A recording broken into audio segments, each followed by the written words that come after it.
Rochester line, and I'm responsible for retail and delivery of the City of Wilmington, Delaware. At this time, I would like to introduce the District Manager of the Delaware, Pennsylvania 2 District of the United States Postal Service, Mr. Gary Vaccarella.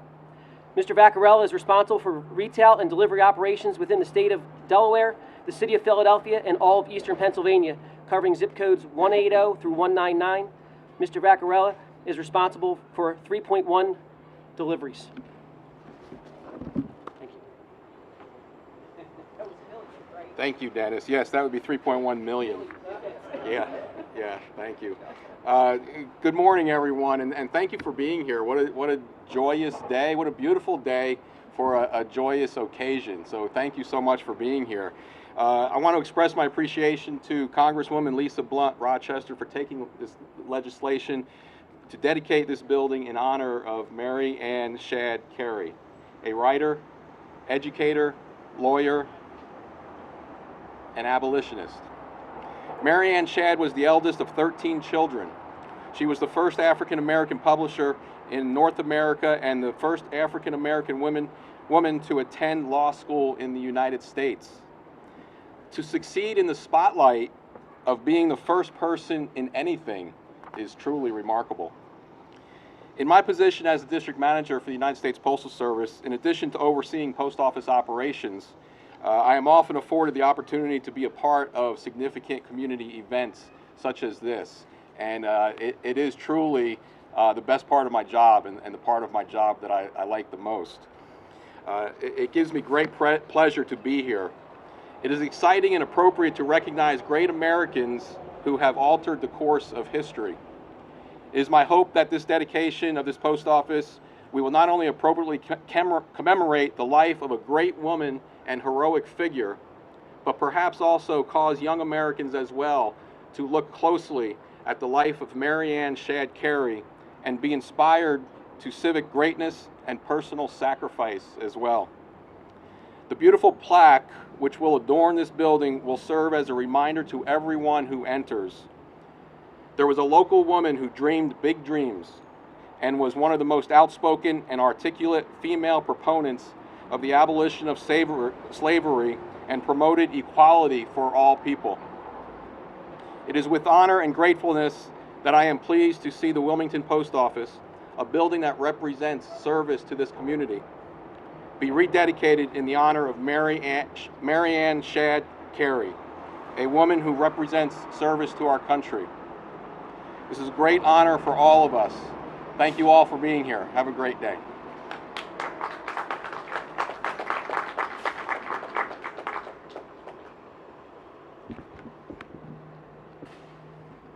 Thank you, Mr. Vaccarella. At this time, I would like to introduce Senator Chris Coons. Senator Coons has represented Delaware in the United States Senate since 2011. He serves on committees on appropriations, foreign relations, small business, and entrepreneurship, and judiciary, and he is the chairman of the Select Committee on Ethics. He is also the chairman of subcommittees within the Committees of Appropriations, Foreign Relations, and the Judiciary. I am pleased to welcome Senator Coons. Thank you. Well, thank you, Dennis, and thank you, Gary. Thank you to everybody. Let's see, something's giving me feedback here. Thank you. Thank you to everybody in the United States Postal Service who continues to serve our communities to meet our obligations. Thank you, Congresswoman Lisa Blunt, Rochester, for your leadership in getting this done today. Please, folks, would you give her a round of applause for being the leader in our delegation in getting this important and historic moment done. To my friend and senior Senator Tom Carper, who has been the leader in the Senate on postal issues for decades. Thank you, Senator Carper, for fighting so hard to preserve this valuable national treasure. And to Colonel Grain and all who are here who are part of the family of Mary Ann Shadd Cary, thank you for your service to our nation, and thank you for keeping alive the torch of her memory.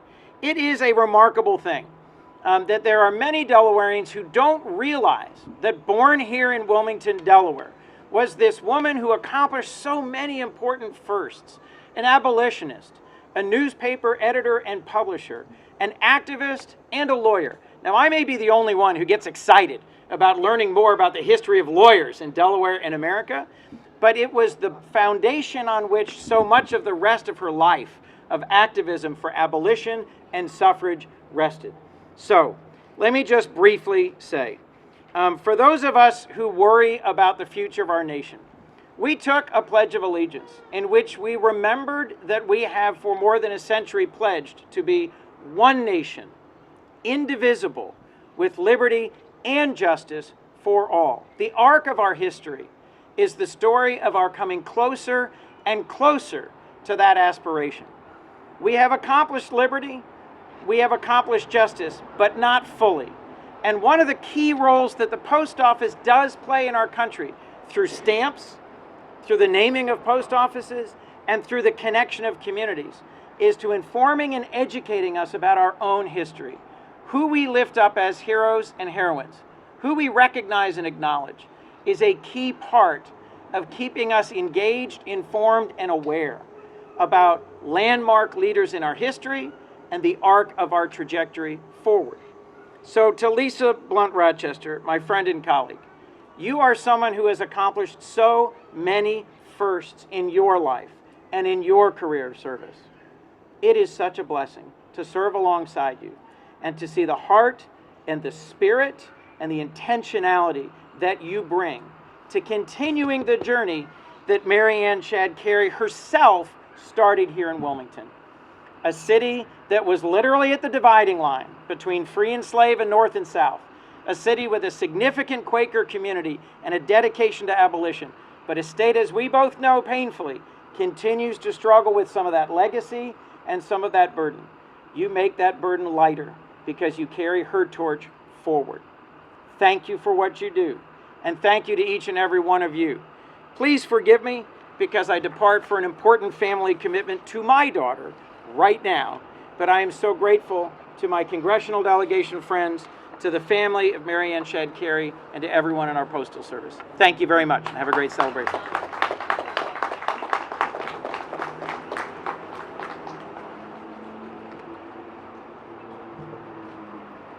Thank you, Senator Coons. At this time, I would like to introduce Congresswoman Lisa Blunt Rochester.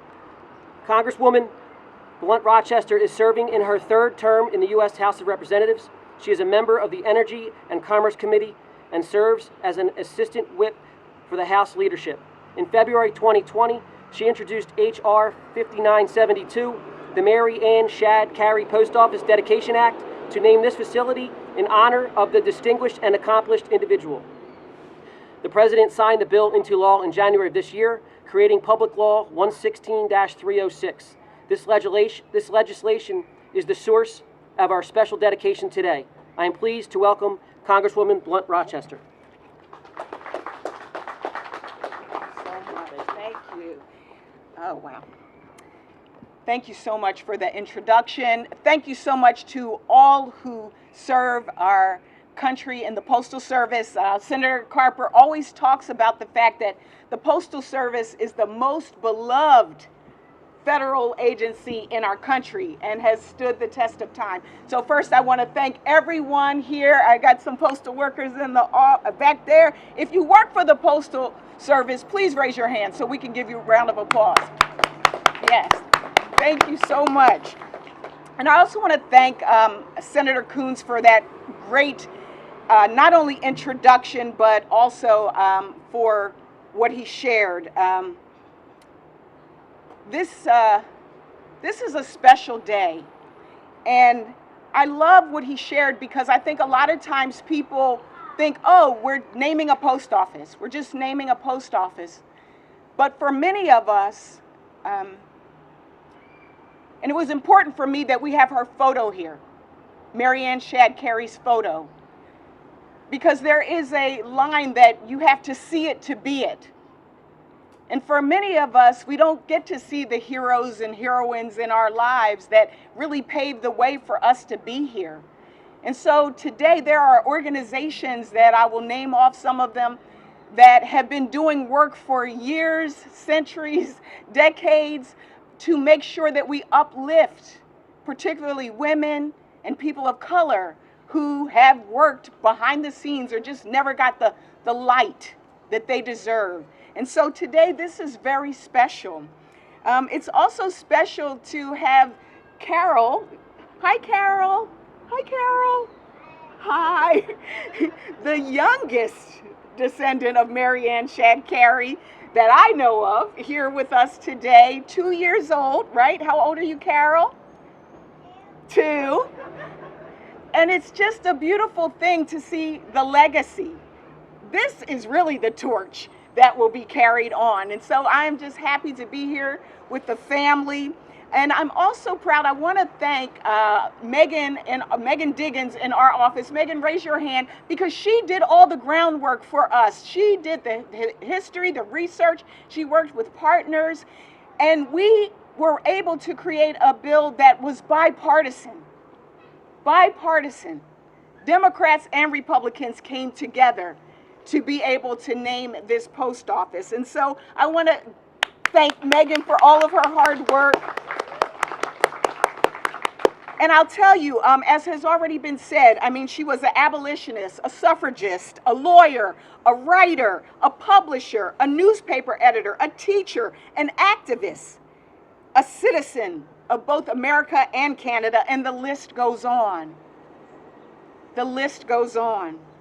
But what really surprised me was knowing all of this history about her. I mean, born here in Delaware, they say the first 6 years of your life are the most formative. She was born here in Wilmington, Delaware. Her parents were entrepreneurs and also abolitionists.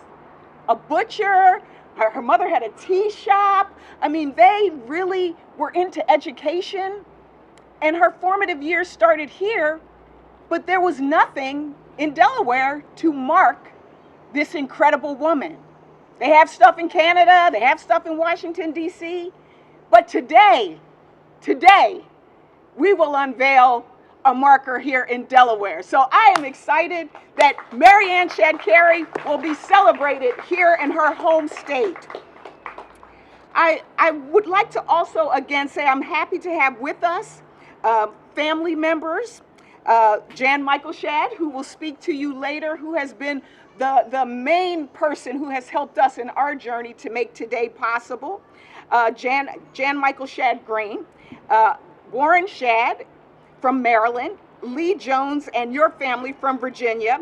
We are just all so happy to have you here, and looking forward to hearing from you as well. When Mary Ann Shadd Cary, one of the things she got to do in 1874 was actually testify before the House Judiciary Committee. And we found this quote. It said, "The crowning glory of American citizenship is that it may be shared equally by people of every nationality, complexion, and sex, should they be foreign birth so desired." She channeled everything into freedom and liberty for all of us. We're standing here today because of her. And for me, I think about the fact that hers is a story of education, abolition, service to others, and tenacity. I am just proud to be here. I am grateful that we will be unveiling this, and it's just a beautiful day. There's a lot of challenges and strife right now. And so to be able to celebrate someone who paved the way, this is a beautiful day.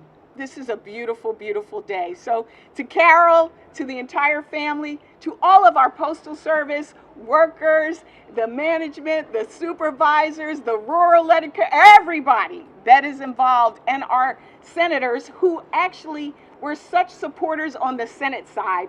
I am just pleased that we are able to do this today, and I'm looking forward to the unveiling. And I will turn it back over to our host. Thank you so much. Wait, 1 second. Sorry, because I want to shout out a couple of organizations. I do want to shout out that are here. First of all, the Delaware Historical Society is here. They're back there for all of their work. Delaware Humanities is here. The NAACP is here. NAACP. Mary Ann's list is here, I think, maybe in the house.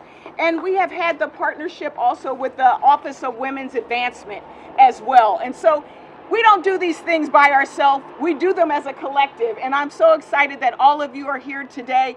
And I also brought my scarf because I brought my great-great-great-grandfather as well and his voting rights card as well. So we're all here in the house, and I turn it back over to you.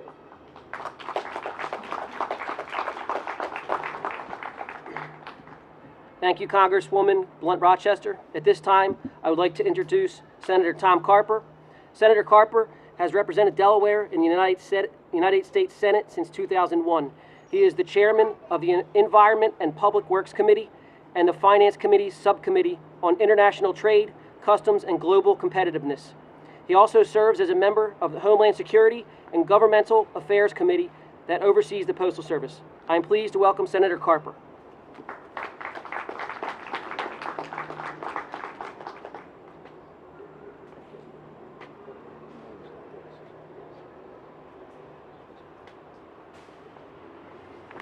Dennis, thank you. Good morning. The building behind you is the Central YMCA. I worked out there this morning, and I work out almost every day of my life, and I love the Y. And when I walk out to the Y after I work out, I see the post office.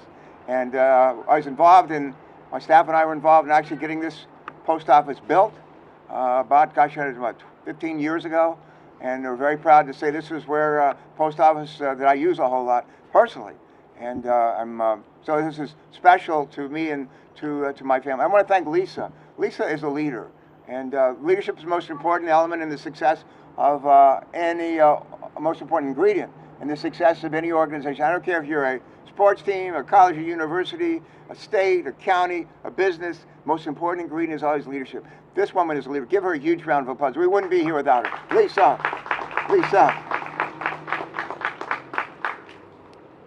Chris Coons was supposed to take his daughter to New York City yesterday. She is going to be junior at NYU.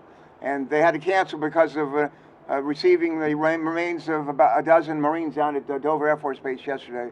And he had to leave. If he didn't leave and go take his daughter to New York City, he'd be looking for his next wife.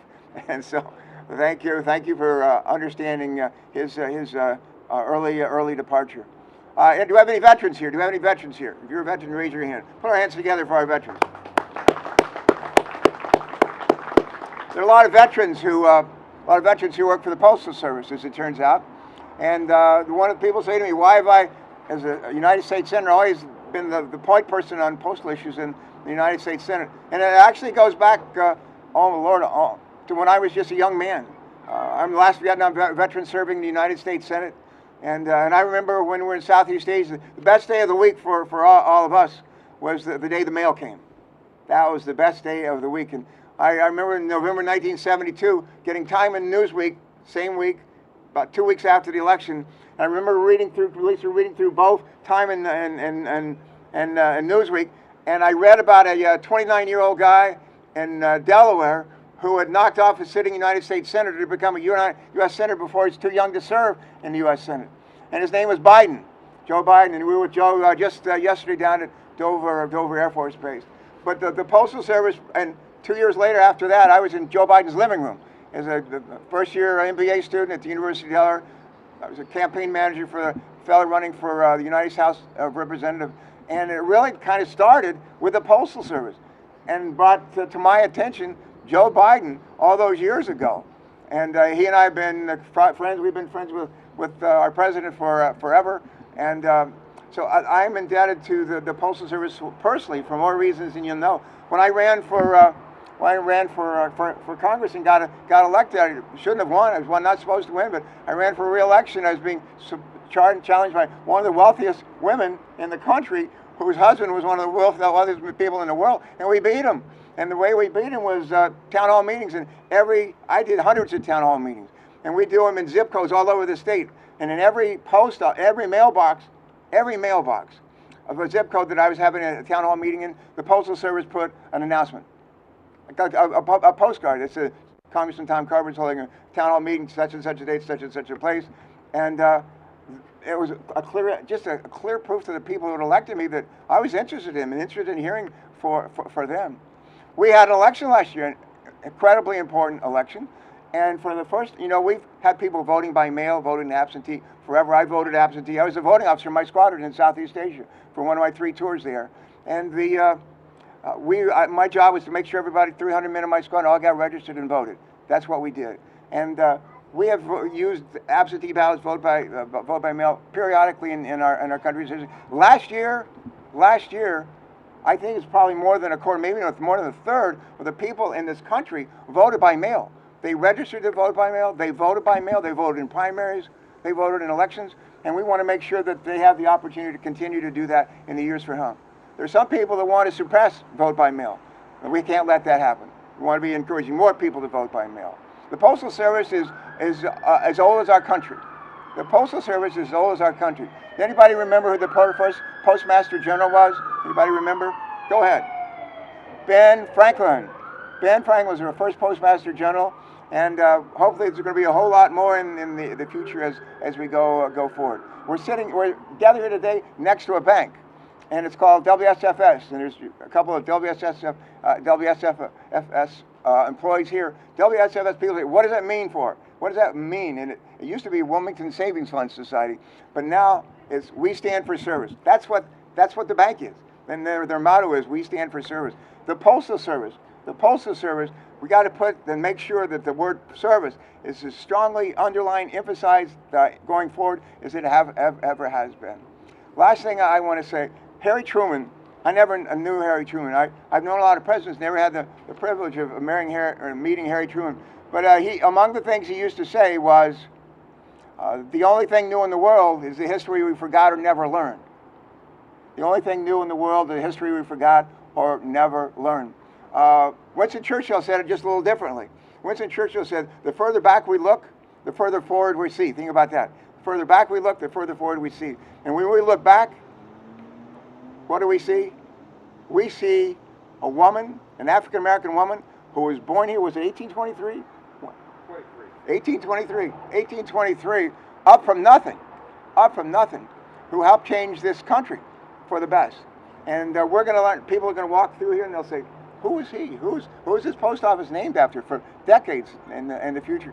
And part of our job is to make sure we explain that. Last thing I'll say is this, I'm privileged to be the senior Democrat on the Committee on Homeland Security and Governmental Affairs. We have jurisdiction over the Postal Service. For me, it's a labor of love. We're working on legislation. Gary Peters is our chair. I'm the senior Democrat on the committee, and we're moving legislation that will help ensure the Postal Service is going to be around, not just for a few more weeks, not just for a few more months, not just for a few more years, not just for a few more decades, but for as long as we are a country. And one of the people that we will revere as we go down that road is a woman after whom we named this post office. Last thing I'll say, Lisa introduced the legislation in the House, got it through the House, bipartisan bill in the House. It came over to us, came to my committee. We held hearings on a number of postal naming bills, including this one, for this post office in Wilmington, Delaware. And I was proud to report it out unanimously, took it to the Senate floor. It was adopted unanimously. The President has signed it, and now we're here today to commemorate it. So thank you all for joining us. For everybody that's a part of the Postal Service team, thank you for what you do. You're doing the Lord's work. God bless you all. One last word. Martin Luther King, I think this is a quote from Martin Luther King. Service to others is the rent we pay for the space we take up on this earth. Service to others is the space we pay for the rent we take up on this earth. And the woman that we honored today, Mary Ann Shadd Cary, paid her rent. And today she gets a little bit of return on that payment. God bless you all. Thank you so much. Keep up the good work.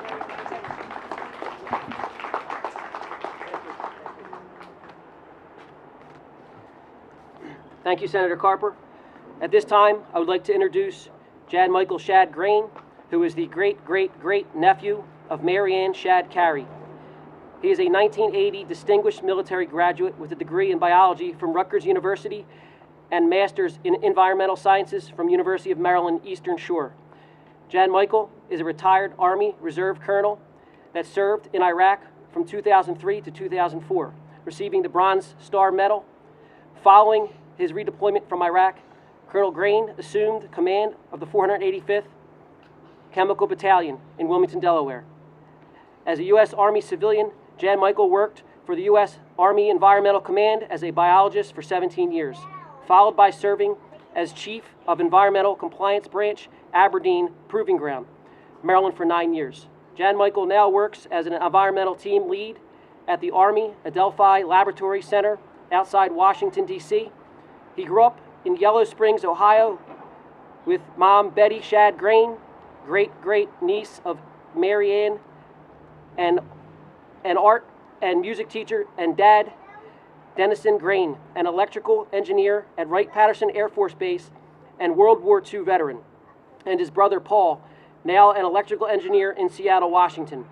Jan Michael now resides in Silver Springs, Maryland, with his wife Sonia, an attorney with the federal government, and their 2-year-old daughter, Carol Alexander Shadd Cary, who starts her first day of preschool today.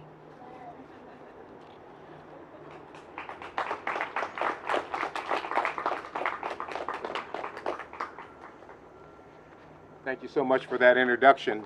And as you can see, our Carol is not in school this morning.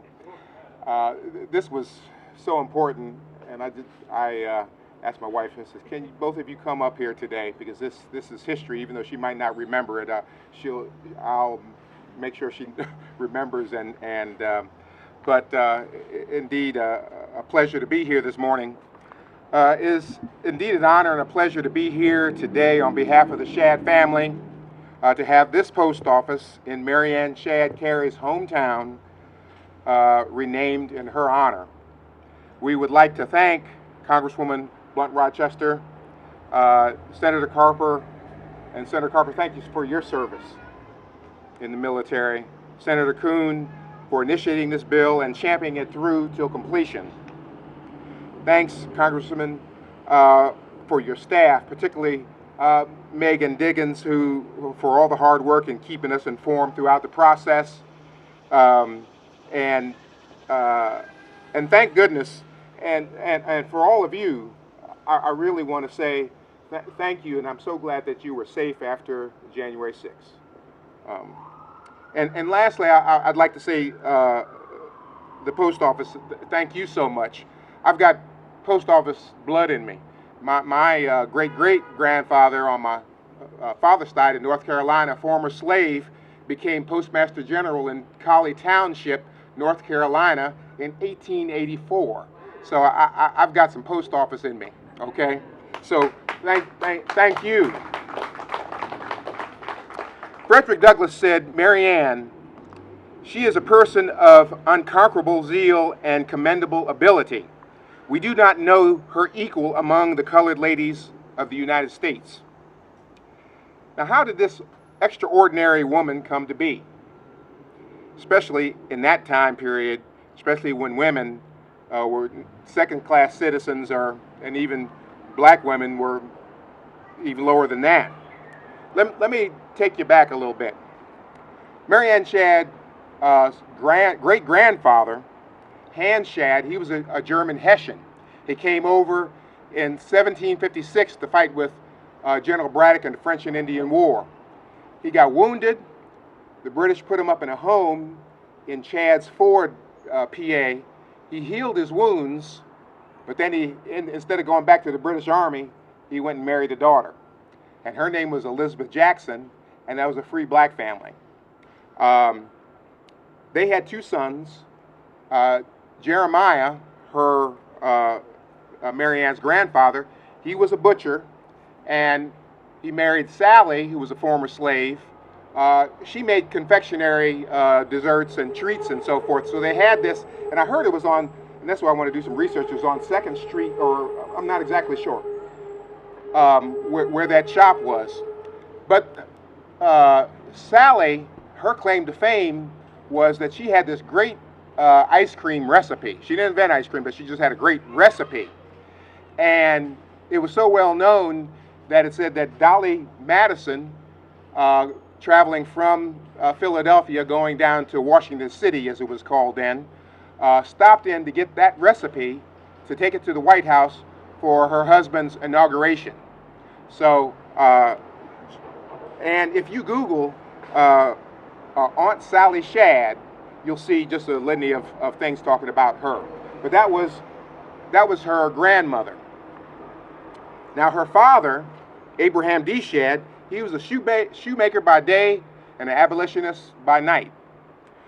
Because it was against the law in Delaware at the time to educate black children, it was about 1883 that they moved from Wilmington to Westchester, Pennsylvania, so his children, and there were 13 of them, Mary Ann being the oldest, to be educated by the Quakers. She was about 10 years old, so her first 10 years of her life was right here in Wilmington.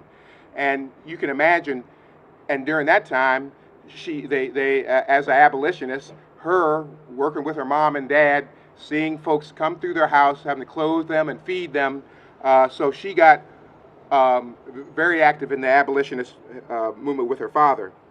Her father, in 1883, or 1893, 1833, served as the president of the Free Colored People Convention in Philadelphia. And then in 1854, he moved his family to Canada due to the Fugitive Slave Act, and he ran for Raleigh Township Council.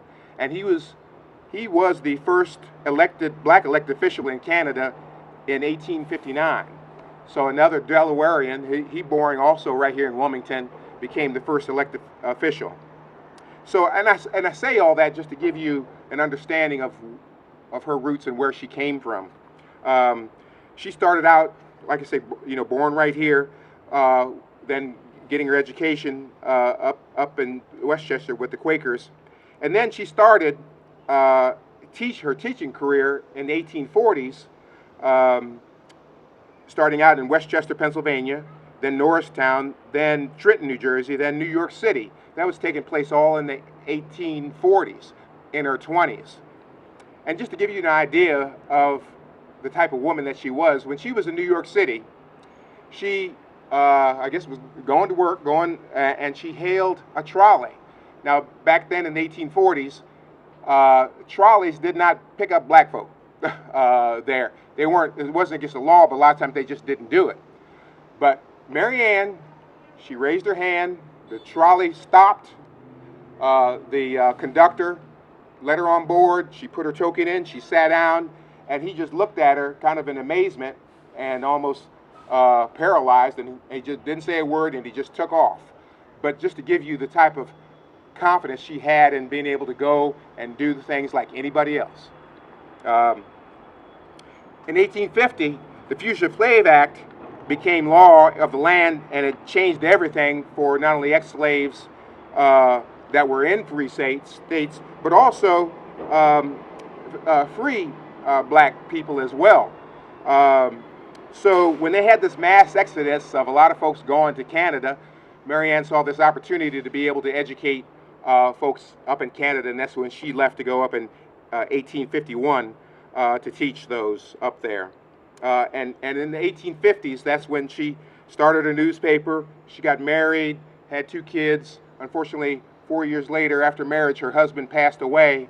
So now she's, thank goodness she had a big family, and her family helped her to raise her 2 children. During the Civil War, Mary Ann was hired as a recruiter for several states. And in fact, the governor of Indiana gave her a commission as a recruiting officer, the only woman to receive a commission, as far as we know, during the Civil War.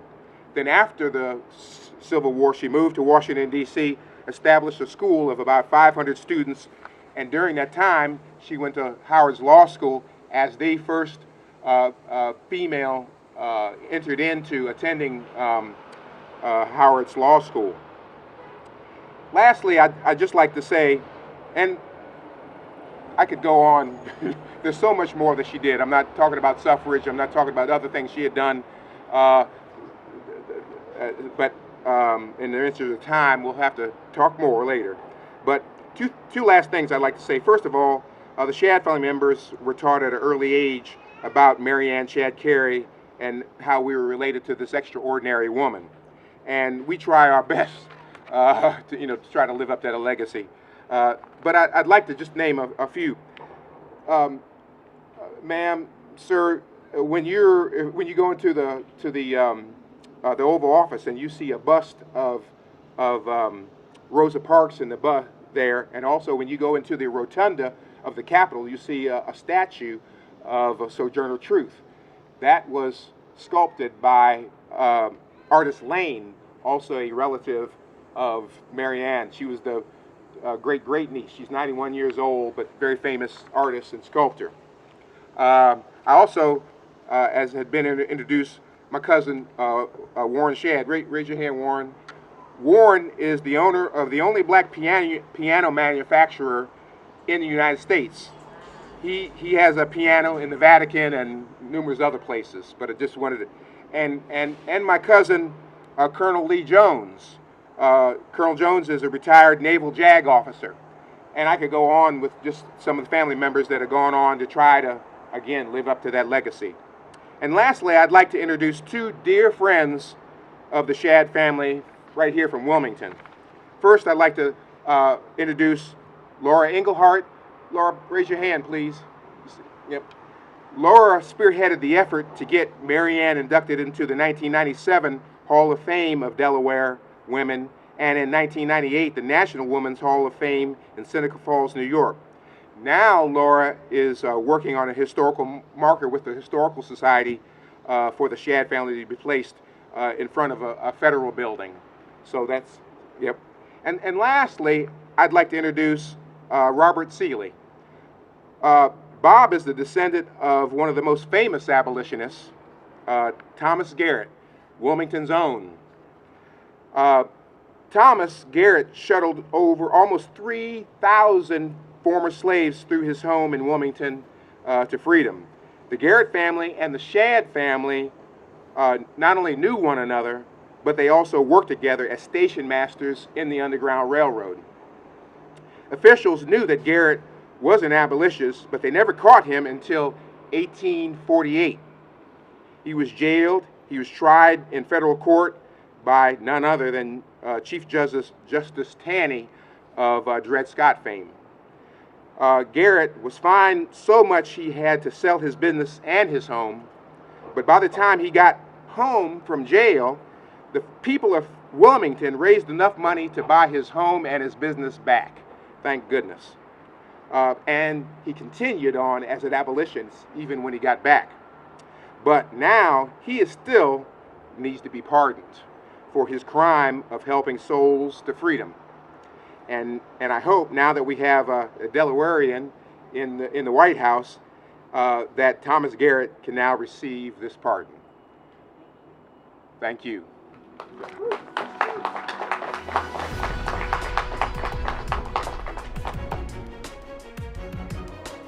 Great.